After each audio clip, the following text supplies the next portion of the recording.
হ্যাঁ, অভিষেক কবিতার দ্বিতীয় পর্যায়ের পর তৃতীয় ক্লাসের আগে একটু বলে দিই, আগের দিন আমরা পেয়েছি কি না, ইন্দ্রজিৎ যুদ্ধক্ষেত্রে যাওয়ার জন্য প্রস্তুতি নিচ্ছে। প্রথম পর্যায়ে পেয়েছি প্রস্তুতি নিচ্ছে। তারপর সেই প্রস্তুতি নেওয়ার পর্বে সে হৈমবতী সুতা অর্থাৎ কার্তিকের মতো সে প্রস্তুতি নিয়েছিল যখন তারকাসুরকে বধ করতে গিয়েছিল, অথবা কিরীটির রাজ্যে বিরাট রাজ্যে যখন কিরীটি আমাদের অর্জুন গোধন উদ্ধার করার জন্য যেভাবে প্রস্তুতি নিয়েছিল সেইভাবে প্রস্তুতি নিয়েছিল ইন্দ্রজিৎ। যাওয়ার পথে রাস্তায় প্রথমে আটকালো, বাধা সৃষ্টি করেছিল আমাদের প্রমীলা সুন্দরী। সেই বাধা কাটিয়ে উঠে তাকে ভালোভাবে বুঝিয়ে করে সে রথে চড়ে যাচ্ছে যুদ্ধ করতে। তাই বলেছিল যে উঠিল পবন পথে ঘোরতর রবে, রথবর হৈম পাখা বিস্তারিয়া যেন পড়িলা মৈনাক শৈল অম্বর উজলি। সিঞ্চিনী আকর্ষী রোধে টঙ্কারিলা ধনু বীরেন্দ্র, পক্ষীন্দ্র যথা নাদে মেঘমাঝি ভৈরবী। কাঁপিলা লঙ্কা কাঁপিলা জলধি। এতটা পর্যন্ত আমাদের হয়েছিল। অর্থাৎ এমন ভাবে উঠছে সেই রথের যে আওয়াজটা বলেছিল যে আমাদের মৈনাক পর্বতের মতো, যেমন মৈনাক পর্বত যেভাবে ডানা বিস্তার করে গিয়েছিল সেই রকম, অথবা সেই রকম ভাবে যাচ্ছে। আর কি আওয়াজ করছে, ধনুকের একটা আওয়াজ পাওয়া যাচ্ছিল, টঙ্কা, যাতে চারিদিক কেঁপে উঠছে, লঙ্কা কেঁপে উঠছে, জলধি কেঁপে উঠছে, সমুদ্র কেঁপে উঠছে। এরপর থেকে আজকে শুরু হচ্ছে। সাজিছে রাবণ রাজা বীর মদে মাতি, বাজিছে রণ বাজনা, গরজিছে গজ হেসে অশ্ব, হুঙ্কারিছে পদাতিক রথি, উড়িছে কৌশিক ধ্বজ, উঠিছে আকাশে কাঞ্চন কুঞ্চন বিভা, হেন কালে তথা দ্রুতগতি উতরিলা মেঘনাথ রথি। তাহলে কি হয়েছে না, এদিকে তো আমাদের যাচ্ছে, মেঘনাথ তো যাচ্ছে বা ইন্দ্রজিৎ তো যাচ্ছে। কি সংবাদ পেয়ে যাচ্ছে না, রাবণ যুদ্ধক্ষেত্রে যাচ্ছে, রাবণ রণসজ্জায় প্রস্তুতি নিচ্ছে, সে যুদ্ধক্ষেত্রে যাচ্ছে। দেবী লক্ষ্মী এসে তাকে বলে গেছে তুমি গিয়ে তাকে আটকাও। সেইটা দেখতে পাচ্ছি আমরা যে সাজিছে রাবণ রাজা বীর মদে মাতি, বীর মদে মেতে উঠেছে। পুরো শরীর জুড়ে বীরের একটা বহিঃপ্রকাশ, বডি ল্যাঙ্গুয়েজ যেটা হয় সেরকম বডি ল্যাঙ্গুয়েজ ফুটে উঠছে, এবং চারিদিকে একটা উন্মাদনা শরীরের মধ্যে কাজ করছে। আর পুরো পরিবেশটাই কিন্তু যুদ্ধের একটা আবহ। বাজিছে রণবাজনা, যুদ্ধক্ষেত্রে যাওয়ার আগে একটা রণবাজনা বাজে।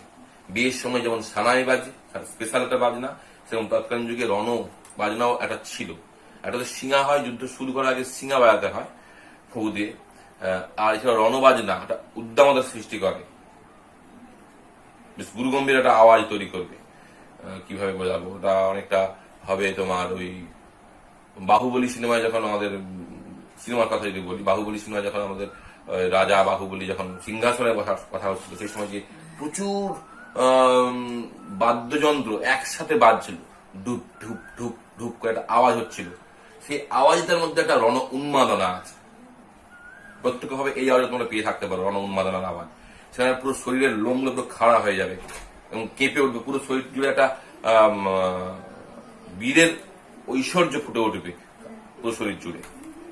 সেরকম ভাবে বাজিছে রণ বাজনা, গরজিছে গজ হেসে অশ্ব, হুঙ্কারিছে পদাতিক রথি,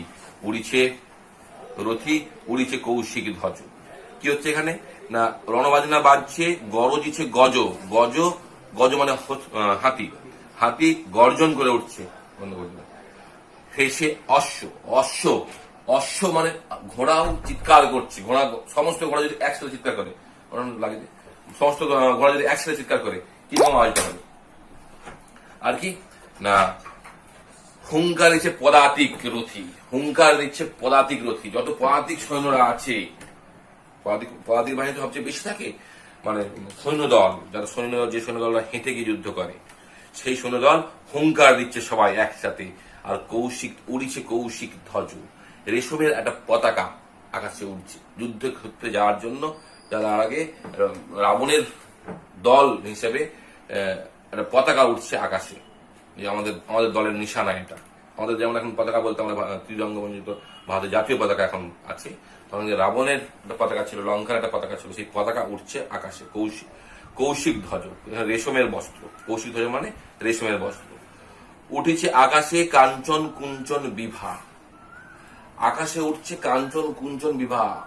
কাঞ্চন কুঞ্চন মানে সোনার উপর আলো পড়লে যে আলোকটা বিচ্ছুরিত হয়, চারদিকে ছড়িয়ে পড়ে, সেই আলোটা আকাশে উঠছে। কারণ এতজন বর্ম পড়েছে, এতজন রণসজ্জে সজ্জিত হয়েছে, এত রথ, এত এত পোশাক, সকলের পোশাক, সকলের অস্ত্র, সবকিছুতে সূর্যের আলো পড়ে এটা রিফ্লেক্ট হয়ে উপরে উঠে যাচ্ছে।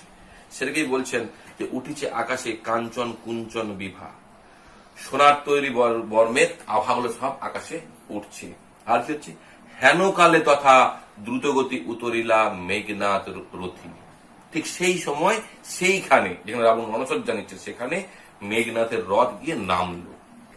রথটা যে কোনো জায়গায় নামতে পারে, যে কোনো জায়গায় উঠতে পারে, যে কন্ট্রোলটা ছিল, যেটা থেকে বলা হয় যে বর্তমানে অনেক আমরা বলে থাকি আর কি, বর্তমান কালের যে এরোপ্লেন, এই এরোপ্লেনের প্রথম স্রষ্টা, প্রথম সৃষ্টি ভারতবর্ষে রামায়ণের মাধ্যমে। যদিও তার ভিত্তিগত কাছে জানি না, কিন্তু এটা বাস্তব যে রথ উঠতো এবং নামতো, সে কথা রামায়ণে বলা হয়েছে। যাই হোক, নাদিলা কর্পূর দল হেরি বীর বলে মহাগর্বে,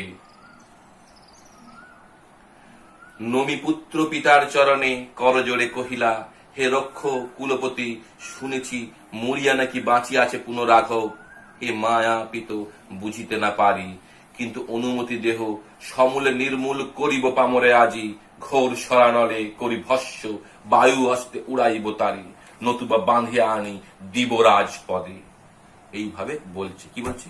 নাদিলা কর্পূর দল, সেখানে যখনই মেঘনাথ নামলো, নাদিলা কর্পূর দল নমস্কার করলো সমস্ত রাক্ষস দল। নাদিলা মানে নমস্কার করা, নমস্কার করছে সমস্ত রাক্ষস দল। হেরি বীর বরে, বীরকে দেখে করে, বীর মেঘনাথকে দেখে করে সকলেই নমস্কার করছে এবং মহাগর্বে আমাদের আমাদের একজন বড় বীর চলে এসছে, মেঘনাথ চলে এসছে, আর কিছু চিন্তা নেই। ঠিক সেই সময় তারপর কি হচ্ছে না, পুত্র নেমে হেঁটে হেঁটে গেল তার বাবার কাছে, রাবণের কাছে। নমি পুত্র পিতার চরণে, নমস্কার করলো, পিতার চরণে হাত দিয়ে প্রণাম করলো ইন্দ্রজিৎ।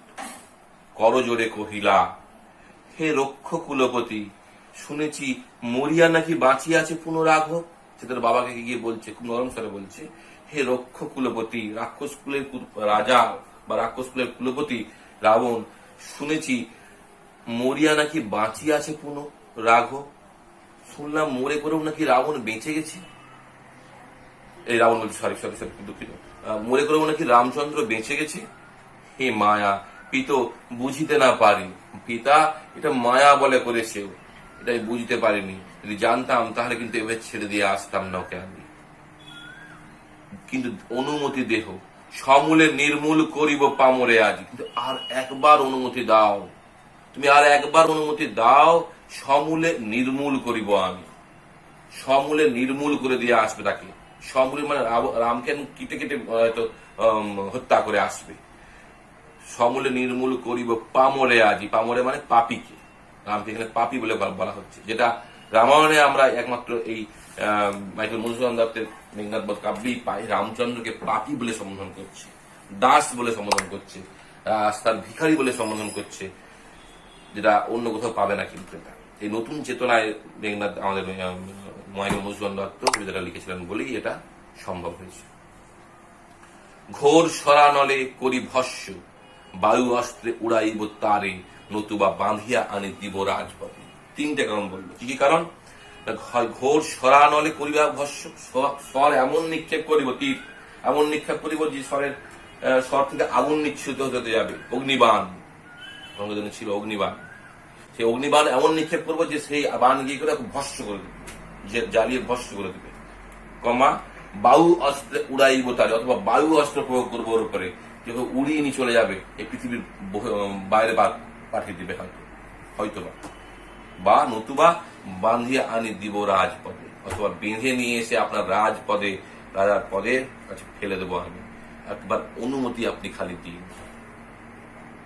রাবণ কি করবে? রাবণও প্রস্তুত যুদ্ধের জন্য, মেঘনাথও প্রস্তুত যুদ্ধের জন্য। কিন্তু মেঘনাথ এখন এসছে রাবণকে আটকানোর জন্য, যে আমাকে অনুমতিটা দেওয়া হোক, যুদ্ধ করতে আমি যাব, আপনি নয়, আমি যাব।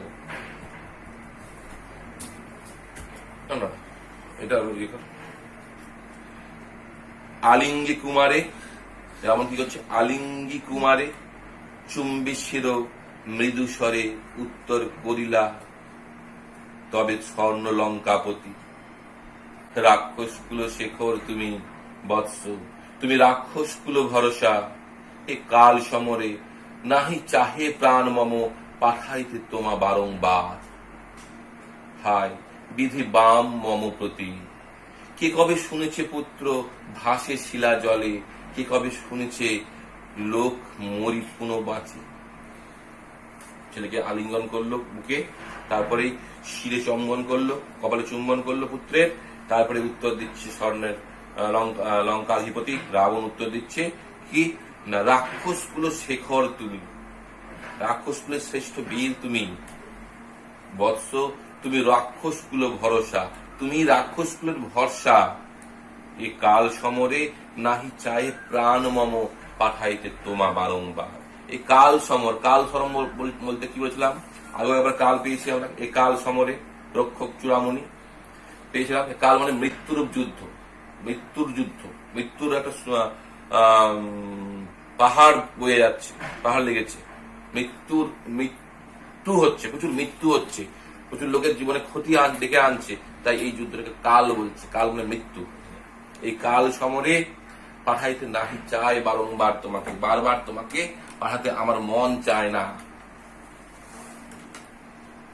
হায় বিধি বাম মম প্রতি, তারপর নিজেই বলছে হায় রে বিধাতা আমার প্রতি বাম মানে ফিরে গেছে, আমাকে বাঁ দিকে রেখেছে, মানে বাম মানে এখানে কি অর্থে ব্যবহার করা হবে না, আমার প্রতি বিরূপ, বিধাতা আমার প্রতি বিরূপ, বিধাতা আমাকে আমার প্রতি তুষ্ট নয়। তাহলে এরকম ঘটনা ঘটে, কি রকম ঘটনা না, কে কবে শুনেছে পুত্র ভাসে শিলা জলে, কেউ কোনদিন শুনেছে যে বড় বড় পাথর জলের মধ্যে দিলে ভাসছে? প্রথম দিন থেকেই দেখছি এটা আমি। রাম যেদিন এসছে লঙ্কায়, শিলা বড় বড় পাথরগুলোকে সমুদ্রে দিয়ে দিয়ে চলে এলো ব্রিজ তৈরি করে, কেউ কোনদিন শুনেছে? এই বিধাতাই মনে হয় আমার প্রতি বিরূপ হয়ে গেছে, তার জন্য সে এসে পৌঁছেছে। কে কবে শুনেছে শুনেছে লোক মরি বাঁচে, কেউ কোনদিন শুনেছে? যে লোক মরে গেছে সে লোক আবার বেঁচে যায়? রামকে বারবার ধরে মারা হচ্ছে, তারপরও সে বেঁচে যাচ্ছে। লক্ষণকে মেরে দেওয়া হলো, লক্ষণ তো কোথা থেকে কি শিকড় বাকড় নিয়ে এসে, সঞ্জীবনী শিকড় নিয়ে এসে খাইয়ে দিল, বেঁচে গেল। তাহলে বিধাতা আমার বিরুদ্ধে মানে বিরূপ হয়ে গেছে বলে অনুশোচনা করছে রাবণ। ঠিক সেই সময় যখন অনুশোচনা করছে এই কথা বলে, সেই সময় ইন্দ্রজিৎ কি বলছে দেখো, উত্তরীরা বীর দর্পে অসুরারি রিপু, কি ছাড় সে নর তারা ডরাও আপনি রাজেন্দ্র, থাকিতে দাস যদি যাও রণে তুমি, হে কলঙ্ক পিত ঘুষিবে জগতে, হাসিবেন মেঘবাহন রুষিবেন দেব অগ্নি, দুইবার আমি হারানো রাঘবে, আর একবার পিত দেহ আজ্ঞা মোরে, দেখিব এবার বীর বাঁচে কি ঔষধি। উত্তরটা দেখো এবারে, উত্তর দিচ্ছেন কি হবে, উত্তরিলা বীর দর্পে অসুরারি রিপু, অসুরদের শত্রু আমাদের ইন্দ্রজিৎ, সে কি বলছে, কি ছাড় সে নর, সে তো নর মানুষ, আমি স্বর্গমর্ত পাতাল জয় করেছি, দেবতাদের পরাস্ত করেছি, অসুরদের হত্যা করেছি, অসুরদের হত্যা করেছি, সবার রাজা হয়ে আছে, সবাইকে পরাস্ত করেছি আমি। ও কি ছাড়, তো নর, কি ছাড় সে নর, নর মানে মানুষ। তাহলে ডরাও আপনি রাজেন্দ্র, তাকে আমাকে ভয় পাচ্ছ, সে আমার কি করবে? রাজেন্দ্র এখানে কে? রাবণ, প্রশ্নবোধক চিহ্ন। সে মানুষ আমার কি করবে? রাজা প্রশ্ন করছেন, থাকিতে দাস যদি যাও রণে তুমি, এ দাস থাকতে নিজের ছেলে, কিন্তু সে নিজেকে দাস বলে কল্পনা করছে এবং বলছে থাকিতে দাস যদি যাও যদি রণে তুমি, এ কলঙ্ক পিত ঘুষিবে জগৎ। ছেলে বেঁচে থাকতে থাকতে যদি পিতা যুদ্ধক্ষেত্রে যায়, জগৎ সংসার কি বলবে? জোয়ান ছেলে, বীর ছেলে ঘরে বসে আছে আর বাবা গেছে যুদ্ধ করতে, এই জগৎ সংসারে অপবাদ হয়ে যাবে না?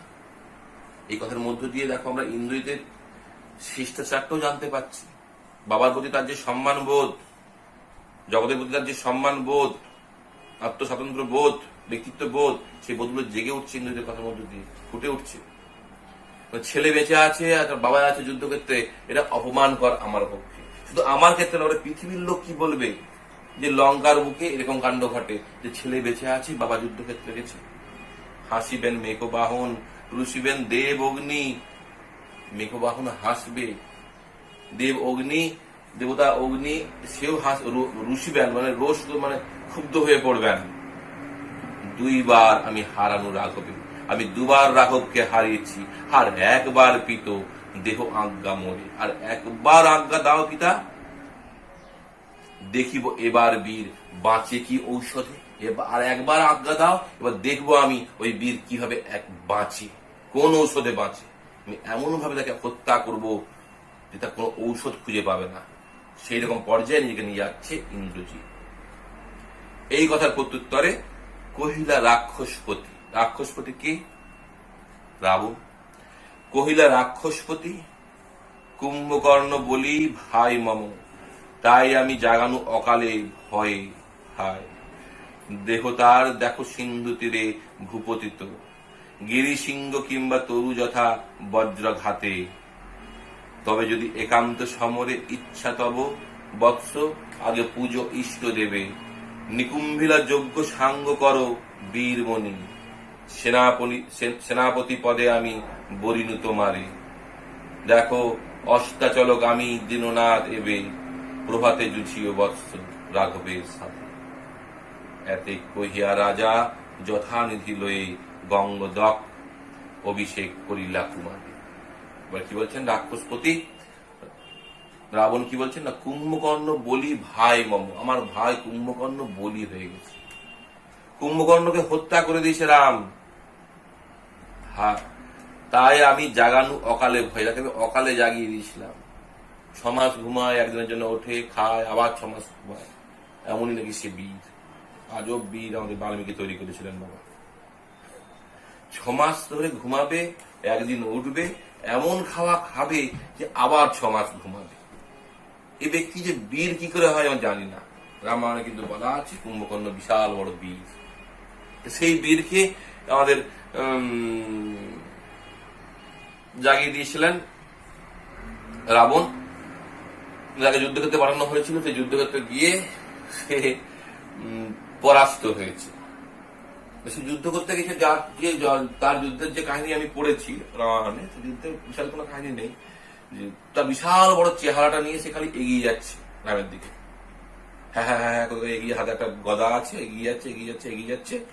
আর রাম ওদিক থেকে, রাম লক্ষ্মণ দুজনে তীর নিক্ষেপ করছে।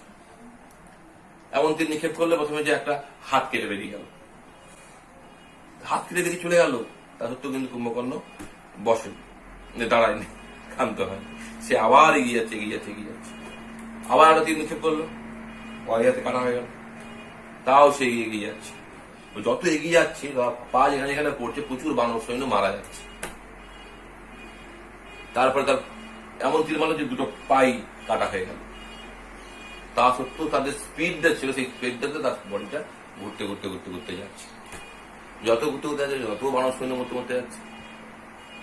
তারপর লাস্টে এমন একটা তীর নিক্ষেপ করলো বুকে যে মারা গেল, আটকালো। তখন ক্ষান্ত হয়েছে, একটু ব্যঙ্গ করে বললাম জিনিসটাকে। এইরকম টাইপের বীরত্বের কাহিনী আমরা পেয়েছি। সে গিয়ে করে যে একটা হাঁটা চলার মধ্যে দিয়ে সে তার বানর সৈন্যকে হত্যা করত। যাই হোক, ঠাট্টা হয়েছে একটুখানি কুম্ভকর্ণকে নিয়ে। কি পড়ছিলাম? তাই আমি জাগানু অকালে ভয়ে, সেই কুম্ভকর্ণকে রাবণ বলছে আমি অকালে জাগিয়ে দিয়েছিলাম। হায়, দেহ তার দেখো সিন্ধু তীরে ভূপতিত। সিন্ধু তীরে তার দেহ দেখো পড়ে আছে, সিন্ধু তীরে তার দেহ পড়ে আছে, সমুদ্রের তীরে পড়ে আছে।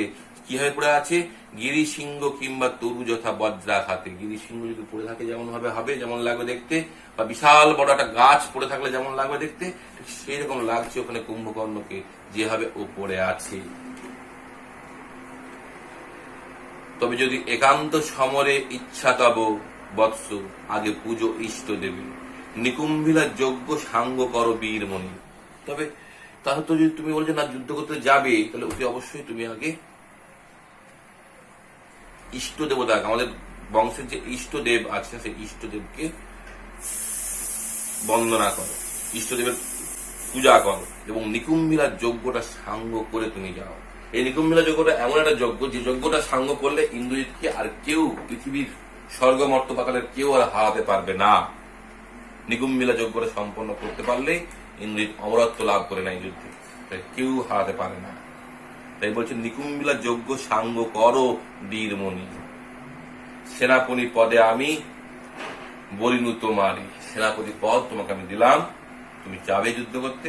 তবে দেখো অস্তাচলগামী দীননাথ দেবে, দীননাথ মানে সূর্য, এখন অস্তাচলগামী, অস্ত যেতে বসেছে সূর্য, এখন এখন আর তুমি যুদ্ধ করতে যেও না, প্রভাতে জুঝিও বৎস রাঘবের সাথে। আজকে সূর্য যাচ্ছে যা, ডুবে যাচ্ছে যাক, আজকের দিনটা যা, রাতের মধ্যে তুমি নিকুম্ভিলা যজ্ঞটা সাঙ্গ করো, তারপর প্রভাতে তুমি যুদ্ধ করতে চেয়েও, প্রভাতে জুঝিও বৎস রাঘবের সাথে। রামের সাথে লড়াইটা হলে করবে সকালে, কাল সকালে, আজকে যেতে হবে না। এটুকু, এটা আমার আদেশ বলতে পারো, অনুরোধ বলতে পারো। এতে কহিয়া রাধা যথাবিধি লয়ে গঙ্গোদক অভিষেক করিলা কুমারী। এই বলে গঙ্গোদক মানে গঙ্গার জল নিয়ে ছিটিয়ে দিল ইন্দ্রজিতের শরীরে। অভিষেক করিলা কুমারী, অভিষেক, রাজপদে অভিষেক হওয়া মানে কোনো কিছু লাভ করা, কোনো একটা সিংহাসন পদ লাভ করা, কোনো একটা মন্ত্রিত্ব পদ লাভ করা, তাকে বলা হয় অভিষেক করা। মূলত আগেকার দিনে যুদ্ধক্ষেত্রে যাওয়ার আগে সেনাপতি পদে অভিষেক হতে হয়। এখানে তো কোনো অনুষ্ঠান করে অভিষেক করার মতো অবকাশ নেই রামায়ণে আজকে যুদ্ধের যে আবহ। তাই রাবণ হাতে যে গঙ্গোদক কমণ্ডলী ছিল, সেইখান থেকে গঙ্গা জল নিয়ে ছিটিয়ে দিয়ে বলছে তোমাকে অভিষেক করলাম, তুমি সেনাপতি হলে, তুমি কালকে যুদ্ধ করতে চাই। তাই এই এত পর্যন্ত হলো, এটা আমাদের কবিতা, অভিষেক কবিতাটা শেষ হলো।